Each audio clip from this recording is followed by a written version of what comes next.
Ma mère a dit, ton père est un loser ennuyeux, qui ne mérite pas quelqu'un comme moi. J'en ai fini de me contenter de la médiocrité. Après que sa liaison avec mon cousin a été révélée, mon cousin a rigolé, elle a choisi le meilleur homme, accepte-le, a-t-il ajouté. De toute façon, je suis trop bien pour cette famille. Alors je me suis assuré qu'ils paient tous les deux. Maintenant, elle est sans abri et m'en dit. Écoutez, j'aimerais que ce soit faux, j'aimerais être juste en train de me faire des idées et finir par me sentir idiot avec un chapeau en papier d'aluminium sur la tête, mais non, cette histoire était vraiment sale, personnelle et bien trop proche de chez moi. Ma mère, elle a toujours été du genre à réécrire la réalité en pleine conversation et à agir comme si vous étiez fou de ne pas suivre le script. Mon père, un homme silencieux, bête de travail, qui a tout donné sans jamais demander de reconnaissance. Et moi, j'ai vu la catastrophe arriver bien avant l'impact, mais ce que je n'ai pas vu venir, c'est pour qui elle avait décidé de faire dérailler la famille. Accrochez-vous, car cette histoire contient de la trahison, de la manipulation et un niveau d'irrespect digne d'une étude de cas. Et d'une manière ou d'une autre, tout commence par une fausse réunion d'église et finit avec une casserole sur notre perron. Je ne sais même pas par où commencer, mais accrochez-vous. Je ne suis pas quelqu'un qui saute aux conclusions. J'aime les faits, les schémas, la logique, mais même les faits commencent par des intuitions, et la mienne hurlait depuis des mois. Vous connaissez cette petite voix dans le fond de votre tête qui ne vous lâche pas, celle qui vous harcèle quand tout semble aller bien en apparence, mais que quelque chose cloche. Cette voix me criait dessus à plein volume, à propos de ma mère, oui, ma mère.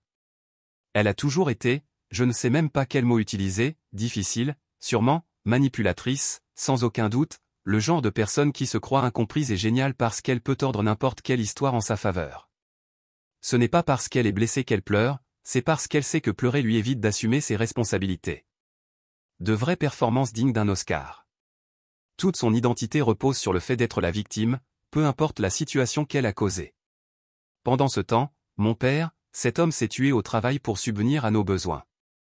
2 emplois, des événements manqués, presque pas de sommeil, et il rentrait quand même chaque soir avec de la nourriture, de la patience et assez d'énergie pour nous demander comment s'était passée notre journée. Fidèle jusqu'à l'excès. Il a un jour donné à ma mère les 50 derniers dollars qu'il avait dans son portefeuille, puis est resté sans essence pendant une semaine, juste pour qu'elle puisse se faire les ongles avant l'église. C'est le genre d'homme qu'il est. Et elle le traitait comme un meuble, comme s'il était juste là. Mais même ça, j'avais appris à vivre avec. J'étais habitué à ces petits jeux émotionnels, les discours du genre j'ai tout sacrifié pour cette famille, la culpabilisation, les fausses excuses suivies de 5 heures de silence. C'était comme grandir dans une sitcom passive-agressive, sauf que personne ne riait.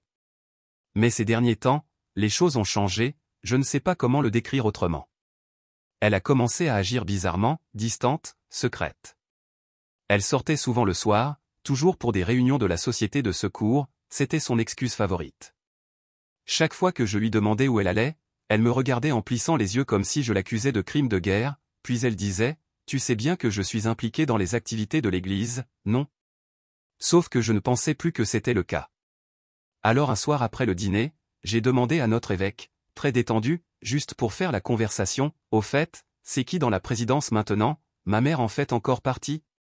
Et il me répond, « Oh non, tout ça a été changé il y a des mois, une nouvelle présidence gère les choses depuis un bon moment. » Mon cœur a chuté. Parce qu'elle nous avait dit plusieurs fois qu'elle dirigeait des réunions, organisait des événements, préparait des plannings de repas, tout ça. À elle seule, cette info aurait pu être ignorée. Peut-être qu'elle avait honte d'avoir été remplacée, peut-être qu'elle ne voulait pas en parler, peu importe. Mais quand quelqu'un vous ment droit dans les yeux sur l'endroit où il va, de manière répétée, et qu'il continue à mentir même après avoir été démasqué, c'est là que mon instinct est passé du chuchotement à la sirène d'alerte totale. Puis l'autre chaussure est tombée. Un soir, elle est partie pour une autre réunion vers 18h. Elle faisait toujours toute une mise en scène, se coiffait, mettait du parfum, du rouge à lèvres, le genre de préparation qu'elle ne faisait jamais avant pour l'église. Elle a dit à mon père qu'elle rentrerait tôt, vers 20h. Elle est rentrée à 23h15. Elle a dit que la réunion avait duré plus longtemps, qu'ils avaient dû conseiller quelqu'un en instance de divorce. Ouais, bien sûr. Pendant qu'elle était sous la douche, je suis allé dans la cuisine et j'ai vu que son téléphone était toujours sur le chargeur, déverrouillé. Maintenant, je ne suis pas fier de ce que j'ai fait ensuite, mais je ne vais pas non plus m'en excuser. J'ai ouvert son historique de localisation. Elle n'était pas allée près de l'église. Elle était de l'autre côté de la ville, près des appartements. Plus précisément, près de l'appartement de mon cousin. Ce n'était pas un simple parent éloigné, ce cousin, c'était comme un frère pour moi. On a grandi ensemble, même école, même vacances, plus de secrets partagés que je ne pourrais en compter. Nous nous disputions comme des frères, nous nous protégions comme des frères. Il venait souvent dormir chez nous quand les choses allaient mal chez lui. Mon père, le même homme que ma mère traitait comme un fantôme, le traitait comme un second fils. Il a payé ses frais pour le collège communautaire quand ses parents ne pouvaient pas. Il lui a décroché un entretien d'embauche quand il ne trouvait pas de travail. Quand sa voiture est tombée en panne, mon père lui a prêté la nôtre pendant 3 semaines d'affilée sans hésiter. Nous étions une famille dans tous les sens du terme, pas juste sur le papier. Alors imaginez même une seconde qu'il puisse être avec elle, ce n'était pas réel. J'avais l'impression de court-circuiter, comme si quelqu'un avait pris la structure sûre et prévisible de ma vie et l'avait retournée complètement. Parce que si c'était vrai, si mon instinct disait juste, ce n'était pas seulement ma mère qui faisait exploser son mariage, c'était lui qui mettait le feu à un homme qui n'avait fait que se montrer présent pour lui. Le truc, c'est que c'est le même cousin qui, récemment, a soudainement divorcé, celui dont la femme est partie et a disparu de la surface de la terre. Personne ne savait pourquoi. Ma mère avait tant d'opinions à ce sujet.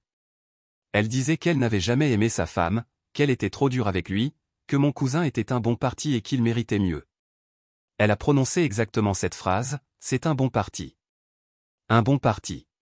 Qui diable dit ça de son neveu par alliance? J'ai eu l'estomac noué. J'ai fixé cette petite épingle rouge sur la carte pendant ce qui m'a semblé être une heure. J'ai essayé de me faire l'avocat du diable. Peut-être qu'elle lui avait déposé quelque chose. Peut-être qu'elle l'aidait pour des trucs de l'église. Peut-être qu'elle était juste dans le coin. Mais mon instinct se moquait de moi. Parce que je me souvenais d'autres petites choses, des fois où elle le défendait sans raison, les blagues bizarres qu'il faisait au dîner de famille, les câlins trop longs, la façon dont il se taisait d'un coup quand je rentrais dans la pièce. L'été dernier, j'ai commencé à relier des choses que je ne voulais pas relier. Le lendemain matin, je lui ai tout dit. Pas au sujet du téléphone, pas encore, juste ce que je ressentais, le comportement étrange, les mensonges. Je n'ai pas dit le nom du cousin, mais il a compris. Je l'ai vu dans ses yeux qui se sont ternis une seconde, comme si l'idée lui avait déjà traversé l'esprit avant même que je parle. Il est resté assis là 1 minute, sans dire grand-chose, juste hocher un peu la tête et regarder le sol. Puis il a dit, si elle me trompe, je la quitterai, mais ne laisse pas ça te rendre fou entre-temps. Il a marqué une pause, puis il a ajouté, et si c'est bien celui auquel je pense, ça fait mal. J'ai fait beaucoup pour ce gamin. Je l'ai traité comme mon propre fils. Je l'ai aidé quand personne d'autre ne l'aurait fait. J'ai toujours pensé qu'il valait mieux que ça. Il n'a pas eu besoin d'en dire plus. Je l'entendais dans sa voix, juste de la fatigue, le genre de fatigue qu'on ressent quand quelqu'un pour qui on s'est tant donné pourrait avoir utilisé ça contre vous. Et voilà, il l'a dit comme s'il le pensait. Mais le problème, c'est que quand votre instinct sait quelque chose, quand il le sait vraiment, il ne vous laisse pas tranquille. Et le mien, il ne faisait que commencer. Je voulais me tromper, sérieusement, je le voulais. Je voulais creuser et ne rien trouver. Je voulais me sentir idiot et paranoïaque et juste retourner à être agacé par ma mère pour des trucs stupides, comme monopoliser la télé ou faire semblant d'être la seule à avoir jamais fait des sacrifices dans cette famille. Mais cette épingle sur la carte, ce fichu point rouge juste à côté de l'appartement de mon cousin, il ne disparaissait pas.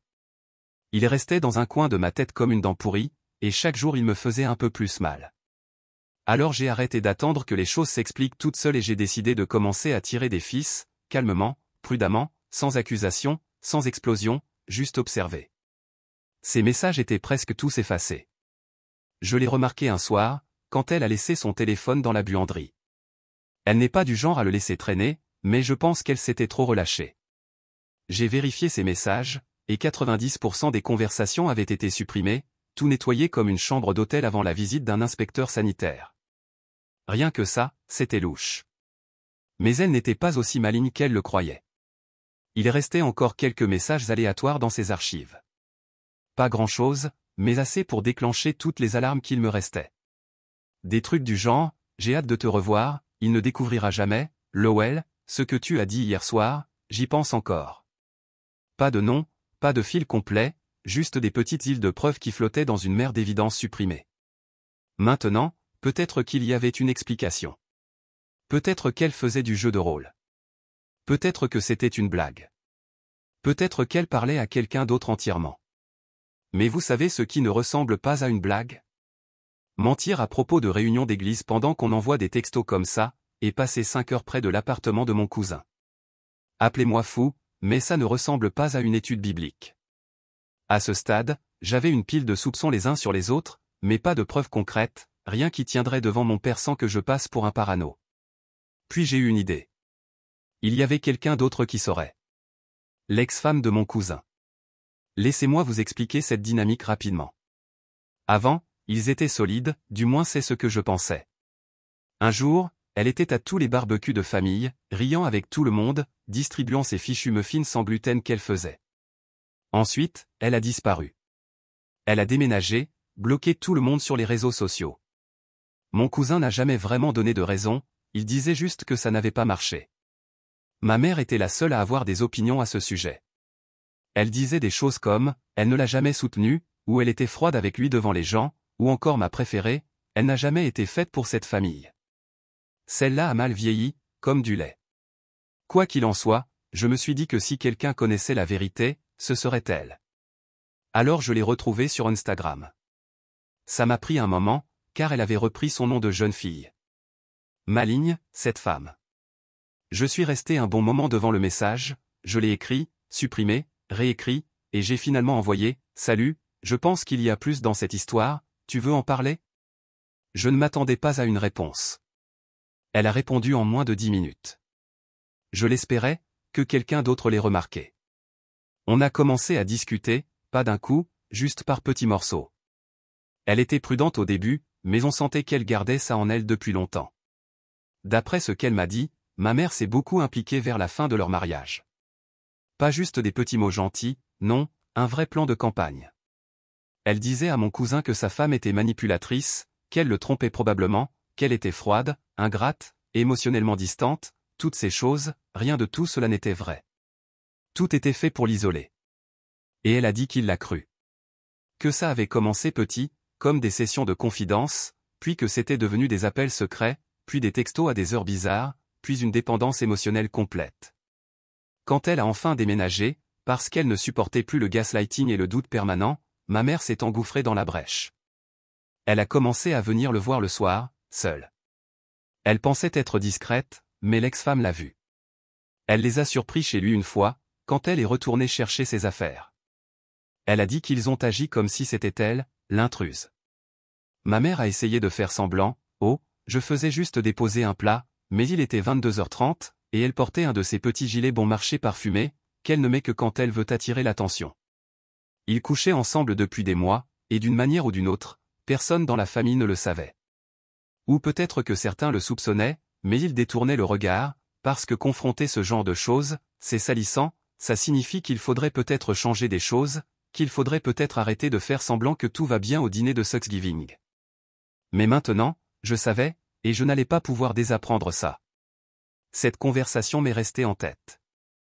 Je relisais les messages encore et encore comme s'ils allaient changer, comme si je les avais mal interprétés, comme si ce n'était pas ce que ça semblait être. Mais c'était exactement ça. C'était même pire en réalité, parce qu'il ne s'agissait pas seulement de trahison, c'était la profondeur de la manipulation qui était insupportable. Ma mère n'avait pas seulement trompé mon père, elle avait activement détruit le mariage de quelqu'un d'autre pour obtenir ce qu'elle voulait. Et maintenant, ce qu'elle voulait, mon cousin, vivait comme si de rien n'était. Il croyait être malin, subtil, pendant ce temps, mon père se levait toujours à 5 heures du matin chaque jour, préparait le petit déjeuner, essayait de maintenir cette famille brisée à flot, comme du ruban adhésif sur un navire en train de couler. Je savais que je devais lui dire bientôt, mais pas encore, pas sans preuve. Il ne pourrait pas ignorer quelque chose d'aussi concret, il ne pourrait pas balayer ça d'un simple ne laisse pas ça t'envahir l'esprit. Donc oui, les pièces du puzzle commençaient à s'assembler. Je n'étais pas encore prêt à brûler la maison, pas encore, mais j'avais clairement l'allumette en main. Je n'ai pas beaucoup dormi cette semaine-là. C'est étrange, on pourrait croire qu'une fois le mystère résolu, une fois que toutes les pièces s'emboîtent, on ressentirait une forme de paix, comme bon, j'avais raison, maintenant je peux respirer. Mais c'est l'inverse. Maintenant que j'avais la preuve, la vérité piquait encore plus que le soupçon. Parce que ce n'était pas juste le fait que ma mère soit une ordure, j'aurais presque pu l'avaler, c'était avec qui elle l'avait fait qui rendait tout ça nucléaire. Mon cousin. Laisse ça atterrir. Pas un inconnu, pas un mec de son passé, même pas un collègue douteux. Non. Son amant, c'était un membre de la famille, le même type qui dormait sur notre canapé quand il ne pouvait pas payer son loyer, celui qui faisait des barbecues avec nous comme si rien d'autre ne comptait, celui que mon père avait aidé dans chaque passage difficile comme un second fils. C'est pour lui qu'elle a choisi de faire exploser son mariage. Et le pire, c'est qu'il pensait être discret, comme si personne ne s'en rendrait compte, comme si mon père, l'homme qui a porté cette famille pendant des décennies, était trop occupé à se tuer à la tâche pour remarquer le cirque qui se déroulait dans son dos. Je ne pouvais plus laisser passer ça. Mais je ne voulais pas que mon père l'apprenne par morceaux, pas comme une rumeur, pas de la bouche de quelqu'un d'autre. Il méritait toute l'histoire, et il méritait de la voir de ses propres yeux. Alors je me suis mis au travail. J'ai tout documenté. Capture d'écran de ses messages, certains flirteurs, d'autres écœurants, tous accablants. J'ai extrait des messages de l'ex-femme du cousin, où elle disait clairement que ma mère était la raison de leur divorce. J'ai même eu 2 messages vocaux d'elle, l'un où elle expliquait tout en détail, l'autre où elle proposait de parler directement à mon père si besoin. J'ai tout mis sur une clé USB, j'ai imprimé des copies, j'ai tout préparé. Et ensuite, j'ai fait quelque chose de calculé. J'ai invité le cousin. Je lui ai juste dit, « Eh, tu es libre vendredi soir ? Papa veut faire un barbecue, peut-être papoter un peu. » Il a dit oui, comme un idiot, sans se douter une seconde qu'il allait tomber dans un piège ce soir-là. J'ai attendu que nous soyons tous les 3 assis dans le jardin. Les hamburgers sur le grill, mon père sirotant son soda habituel en canette, retournant la viande comme un vendredi ordinaire, le cousin assis en face de lui, tout sourire, racontant des bêtises sur un boulot de jardinage qu'il venait de décrocher.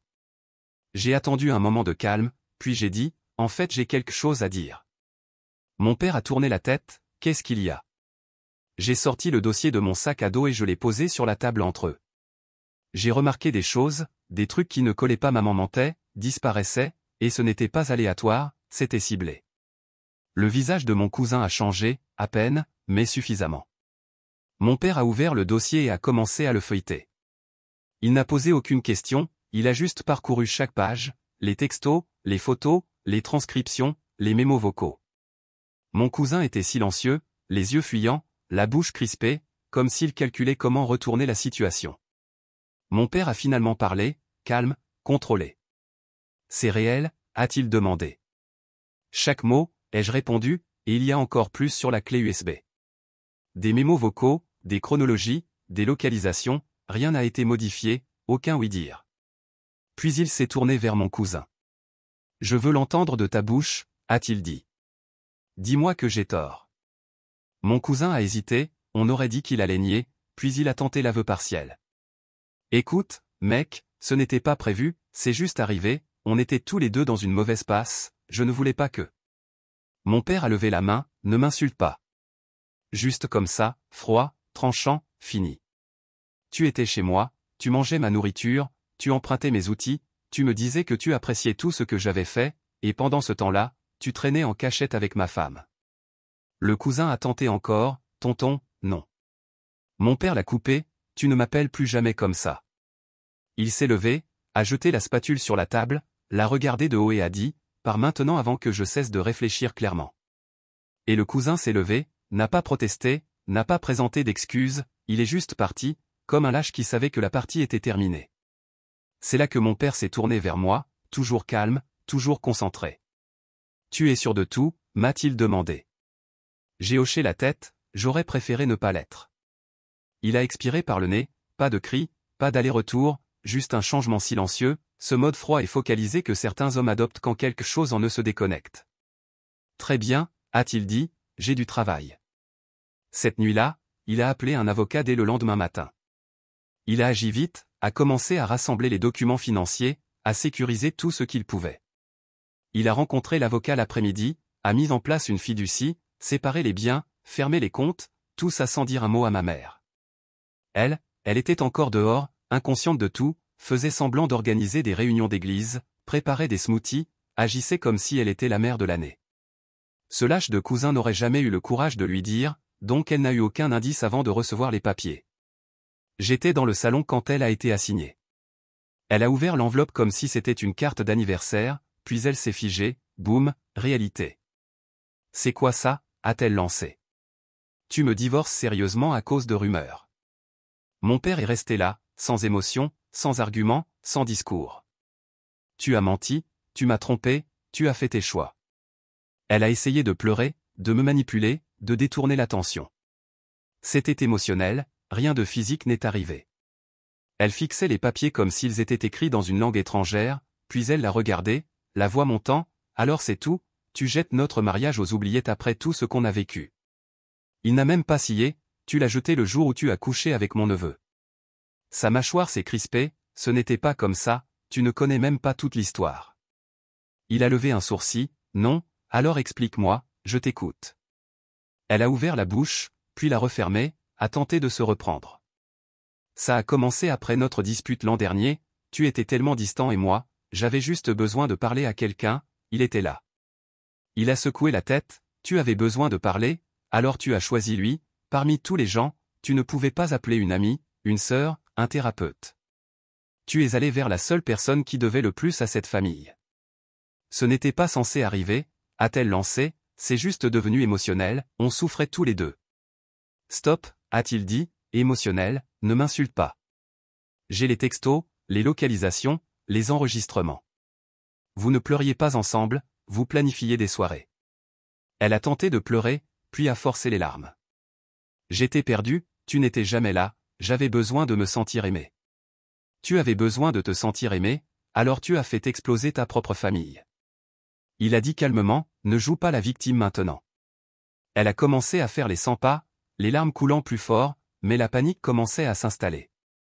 Alors quoi, tu vas juste abandonner après 25 ans, comme ça? Non, a-t-il dit, j'ai abandonné au moment où tu l'as choisi, lui. Ça, il a levé les papiers, ce n'est que le nettoyage. Elle a cessé de marcher, sais-tu. Tu ne vas même pas essayer de réparer ça.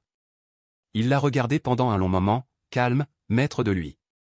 Tu as passé des mois à agir en cachette, à me mentir en face, à salir mon nom pendant que je me battais pour maintenir cette maison debout, et maintenant tu veux de la grâce. Il a fait un pas vers elle, pas agressif, juste déterminé. J'aurais pu pardonner beaucoup de choses, j'ai pardonné beaucoup de choses, mais pas ça, pas la famille. Elle n'avait plus rien, juste le silence, juste des larmes, et une cuisine remplie de honte. Et lui, il s'est retourné et est parti, comme si la conversation était déjà finie. Il n'a même pas cligné des yeux, il a juste marché devant elle comme si elle n'existait pas. Elle n'était pas prête à ça, elle pensait pouvoir pleurer pour reprendre le contrôle. Elle n'avait pas compris que l'homme qu'elle manipulait autrefois était déjà parti, mentalement et émotionnellement. Et le cousin, il a été coupé de tout le monde. Personne ne lui parle. Mot final, confusion émotionnelle, on était juste proches, ça ne veut rien dire. Et bien sur les larmes, les mêmes larmes que j'avais vues toute ma vie, de l'émotion utilisée comme une arme, comme si elle pouvait convaincre le juge d'oublier qu'elle avait passé l'année écoulée à tromper son mari avec son propre neveu tout en mentant en face de tout le monde. Je ne sais pas si c'était triste ou hilarant, probablement un peu des deux, mais le tribunal n'a pas marché, surtout pas le juge. On n'est pas arrivé là les mains vides. Mon père est venu préparer, avec les pièces A à Z, capture d'écran de texto, clair et imprimé, données GPS des soirs où elle disait aller à l'église, mémos vocaux de l'ex-femme de mon cousin exposant toute l'histoire, une chronologie montrant exactement depuis combien de temps elle agissait en cachette, relevé bancaire prouvant qu'elle utilisait de l'argent des comptes communs pour ses visites secrètes. À la fin, ça ressemblait moins à un dossier de divorce qu'à une exécution publique, et je n'étais pas fâché pour autant. Elle a essayé de réclamer la maison, a dit que c'était la leur, qu'elle avait aidé à la décorer et à créer un foyer. Dommage que mon père ait déjà transféré le titre de propriété dans une fiducie à nos noms des semaines avant le dépôt du dossier. Parfaitement légal, parfaitement en règle, ce n'était plus un bien marital, refusé. Elle a ensuite demandé une part des économies, a dit qu'elle y avait droit. Aussi disparu, transféré dans la fiducie au bon moment, refusé à nouveau. Elle a essayé de gratter dans la retraite, a dit qu'elle avait bâti une vie avec lui, qu'elle avait sacrifié des années à nous élever. Mais le tribunal s'en fichait. Une fois l'adultère prouvé, et dans notre État, l'adultère compte encore, ce n'est pas juste une affaire morale, ça change tout, surtout avec des preuves aussi solides, elle n'a rien eu. Aucune pension alimentaire, aucune part de retraite, pas de moitié des biens. juste une voiture vieille de 10 ans, un compte courant à moitié vide avec $400 dessus et les quelques vêtements et ustensiles de cuisine qu'elle a pu attraper avant que mon père ne change les serrures. Elle avait l'air choquée, vraiment surprise, comme si elle croyait pouvoir tromper son mari avec son propre neveu et repartir quand même avec un chèque et une retraite. Je ne sais pas dans quel genre de monde fantasmé elle pensait vivre, mais la réalité s'est présentée ce jour-là, et elle portait une robe noire. Même le juge, qui était resté professionnel tout le long, lui a lancé ce regard du genre « Madame, qu'espériez-vous exactement ?» Elle a dit quelque chose vers la fin qui m'est resté en tête.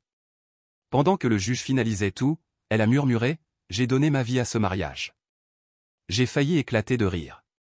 Elle a donné sa vie à ce mariage.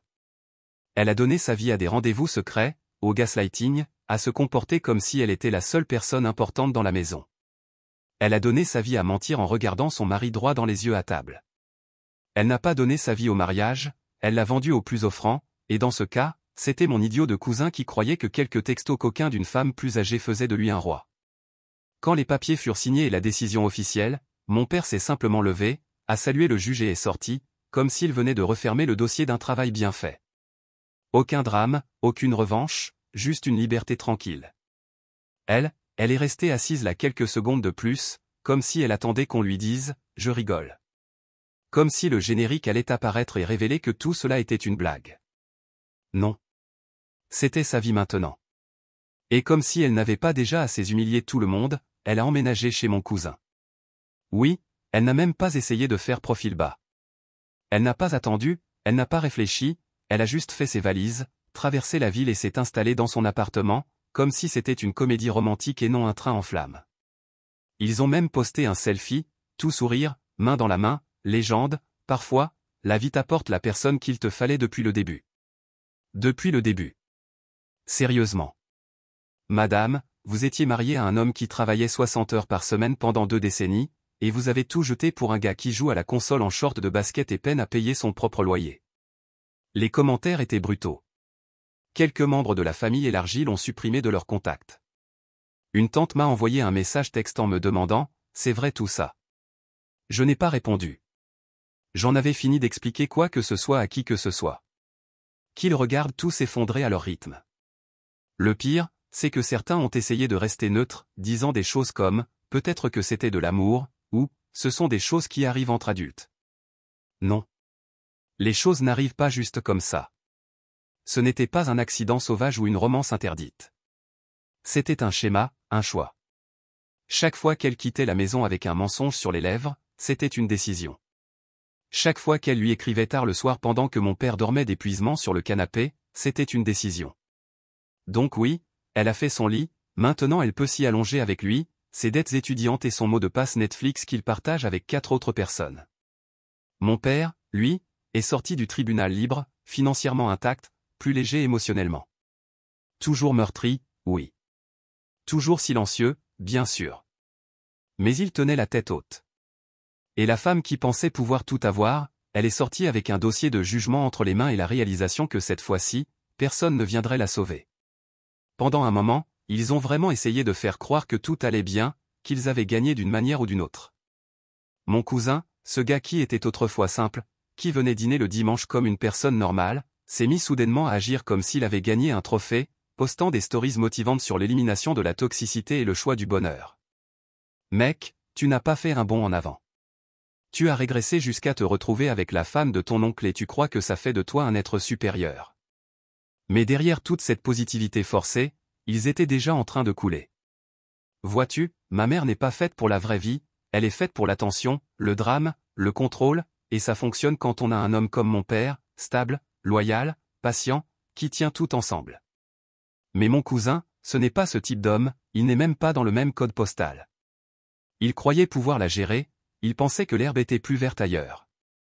Ce qu'il ne comprenait pas, c'est que l'herbe semblait plus verte parce qu'elle l'arrosait avec des mensonges depuis des années. Au début, c'était des petites choses, des disputes à propos d'argent, des sautes d'humeur, elle contrôlait chaque détail de l'appartement, l'emplacement des meubles, qui avait le droit de venir, ce qu'il portait, combien de parfums il mettait. Puis cela a empiré. Il s'est avéré qu'elle était un désastre financier, elle dépensait comme si l'argent l'avait personnellement insultée. Chaque semaine, c'était autre chose, produits de beauté, vêtements de boutique, cours de yoga hors de prix, atelier de manifestation, et lui, avec tout son génie, avait co-signé ses cartes de crédit, le leasing de sa voiture, même un soi-disant plan d'affaires ridicule dans lequel elle s'était embarquée, un truc qui ressemblait à une vente pyramidale couverte de paillettes. Tu as déjà vu un homme vieillir de 5 ans en 12 mois? C'était lui. Il venait de moins en moins aux événements familiaux, et quand il le faisait, il avait l'air absent, fatigué, vidé, comme si toute lumière en lui avait été remplacée par des regrets et des dettes. Et elle essayait toujours de jouer les reines, elle postait encore comme si elle était l'héroïne d'un film de Noël, elle se comportait comme si elle s'épanouissait, alors que tout le monde dans la famille voyait clair dans son jeu. Elle a même tenté de réintégrer la paroisse qu'elle avait abandonnée. Tu peux imaginer comment ça s'est passé. Mais le vrai effondrement est arrivé après environ 3 ans. Des rumeurs ont commencé à circuler discrètement, par les cousins, les tantes. Rien n'allait plus. Il était déprimé, il se disputait sans cesse, elle recommençait à rentrer tard. Honnêtement, je m'en fichais. Ils étaient tous les deux des ordures, et j'avais ma propre vie. Mais je mentirais si je disais que je n'étais pas curieux de savoir combien de temps il faudrait pour que le karma fasse son œuvre. Et puis c'est arrivé. Elle l'a de nouveau trompé, cette fois avec un gars de sa salle de sport, plus jeune, musclé, célibataire, qui lui a probablement accordé assez d'attention pendant une séance jambes pour qu'elle recommence à tout planifier. Il est rentré un jour et elle était partie. Juste partie. Elle avait pris la voiture, maxé les cartes de crédit, vidé le compte commun, et laissé un mot disant quelque chose comme « J'ai besoin de me retrouver, j'espère que tu comprendras ». Je ne pense pas qu'il ait compris. Je pense qu'il est resté debout, au milieu de l'appartement, à regarder les dégâts, réalisant enfin ce que ça faisait d'être de l'autre côté de ces jeux. Mais le meilleur, c'est qu'il ne pouvait pas payer cet appartement tout seul. Entre les paiements de voiture, les dettes de cartes, les abonnements de salle, les siens et les siens à elle, et tous les autres trucs dans lesquels elle l'avait entraîné, les chiffres ne collaient plus. Alors il l'a vendu à perte, a dû payer des frais de sa poche juste pour s'en sortir. Et où est-il allé? Retour chez ses parents. Même chambre d'enfant, même lampe triste sur la table de nuit, sauf qu'il a maintenant quelques rides de plus et un score de crédit qui ressemble à un film d'horreur. Tu veux parler de justice poétique? C'est ça. L'homme qui a couché avec la femme de son oncle en croyant bâtir un conte de fées vit maintenant au sous-sol, entouré de factures non ouvertes et d'un cratère en forme de cœur dans son âme. La dernière fois que je l'ai vu, c'était à un anniversaire de famille, je crois. Il ressemblait à un fantôme, il ne disait rien, et évitait le regard de tout le monde, et n'a sûrement posté aucune photo de salle de sport cette semaine-là. Et elle est à nouveau, sans emploi stable, sans domicile fixe. D'après les rumeurs, elle a brûlé tout l'argent qu'elle avait pris, a tenté d'emménager chez le gars de la salle, mais ça a tourné court. Maintenant, elle fait un petit boulot en vendant des bombes de bain et prétend être coach en bien-être. Personne n'y croit. Personne ne veut y croire. C'est étrange, pendant des années, j'ai cru que le pire serait d'affronter mon père avec la vérité, le regarder se briser. Mais aujourd'hui je réalise que le moment le plus fort, ce n'était pas quand on les a exposés. C'était après, quand les masques sont tombés, quand ils se sont retrouvés avec rien d'autre que l'un l'autre. Et même ça n'a pas duré. Tu peux tromper ton chemin dans une relation, mais tu ne peux rien construire de solide sur des mensonges. À un moment, les fissures apparaissent, le spectacle fatigue, la dopamine s'épuise. Et quand ça arrive, tu te retrouves dans une maison que tu ne peux pas payer, à côté de quelqu'un que tu n'aimes même pas, avec une pile de dettes co-signées parce que tu as confondu luxure et amour.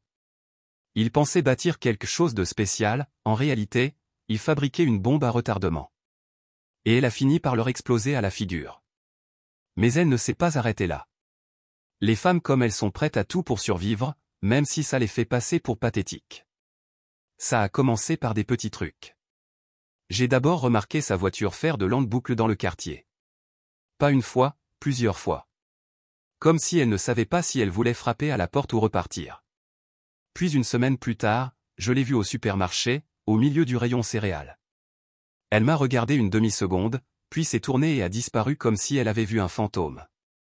Ensuite sont venus les messages. Pas d'appel, pas même une note vocale. Juste des petites bulles tristes qui apparaissaient après des mois de silence. Salut, on peut parler? Je ne vais pas bien. S'il te plaît. J'ai fait des erreurs, je le sais. Je veux juste parler. Je n'ai pas répondu. Je n'étais pas intéressé à lui redonner une scène. Elle avait eu des années pour dire la vérité. Elle les avait toutes passées à mentir. Mais des gens comme elle ne demandent pas la permission. Un jeudi soir, quelqu'un a frappé à la porte. J'ai reconnu le bruit avant même d'arriver à la fenêtre. C'était elle. Même parfum, même sourire entraîné, mais plus aucune de la puissance avec laquelle elle marchait autrefois. Cette aura qu'elle portait comme une armure, envolée. Elle avait l'air creuse, usée, comme quelqu'un qui a tout misé et tout perdu. Mon père a ouvert la porte, aucune émotion, aucune tension, juste ce calme inébranlable qu'il porte depuis le jour où les papiers ont été signés. Elle tenait un Tupperware. « J'ai fait ce gratin que tu aimes, dit-elle doucement, le tenant comme une offrande de paix. Il ne l'a pas pris, il est juste resté debout. Alors elle m'a regardé. Salut, mon grand. Je n'ai pas bougé, je n'ai rien dit. Je me suis juste appuyé contre le mur, les bras croisés, la regardant s'effondrer en direct. Elle a tenté un autre sourire, puis a abandonné. Sa voix a tremblé. J'ai tout gâché, je le sais, mais j'ai tout perdu. Je pensais, peut-être qu'on pourrait parler, juste une minute. Je ne sais pas où aller. Personne ne répondit. Elle a dégluti. Je ne suis pas ici pour faire des excuses. Je dors chez une amie, mais ça n'a pas marché, et ton cousin. Elle hésita, les yeux fuyants. Il n'est plus dans le tableau. Sans blague. Je voulais juste dire que je suis désolé. J'ai eu le temps de réfléchir. Beaucoup de temps. Je sais que je vous ai fait du mal à tous les deux. Mon père a enfin parlé. Sa voix était calme, claire. Tu ne nous as pas juste blessés. Tu nous as démolis. Tu as fait des choix, chaque jour, encore et encore. Et maintenant tu es là, parce que ces choix t'ont rattrapé. Je sais, dit-elle précipitamment, désespérée. Je sais, et je ne demande rien de grand. Je veux juste recommencer un peu, n'importe quoi. Je suis toujours ta femme. Je suis toujours sa mère. Oh. Elle m'a regardé encore, les yeux brillants, la lèvre tremblante. Je suis toujours ta maman. J'ai incliné la tête légèrement et je l'ai laissée dans le silence. Mon père, lui, n'a pas bronché. Il l'a regardé droit dans les yeux et a dit, tu l'étais, puis tu as choisi d'être autre chose. Elle a commencé à pleurer, pas fort, juste les pleurs mouillés, pathétiques, du genre qui attirait les gens autrefois. Mais plus maintenant. Il a désigné le Tupperware. Tu peux le laisser ou le jeter, peu importe, mais tu n'entres pas. Sa voix s'est brisée. S'il te plaît, je t'en supplie, je n'ai plus personne. Et à qui la faute, demanda-t-il. Pas de cris, pas de drame. Juste des faits, la vérité, comme un marteau. Je t'ai tout donné, dit-il, et tu l'as remis à un homme que j'ai élevé. Elle est restée là, les épaules affaissées, le mascara qui coulait. Plus rien à manipuler, juste une version triste et délavée de la manipulatrice qu'on avait connue. Il n'a rien ajouté. Il a juste refermé la porte. Clic et final. Elle est restée là une seconde, peut-être espérant qu'on rouvre. On ne l'a pas fait. Je l'ai regardée depuis la fenêtre, marcher lentement vers sa voiture, vaincue, seule. Elle n'est jamais revenue depuis. Plus de messages, plus de coups à la porte. Juste le silence. Et tu sais quoi? Ce silence n'a jamais été aussi beau.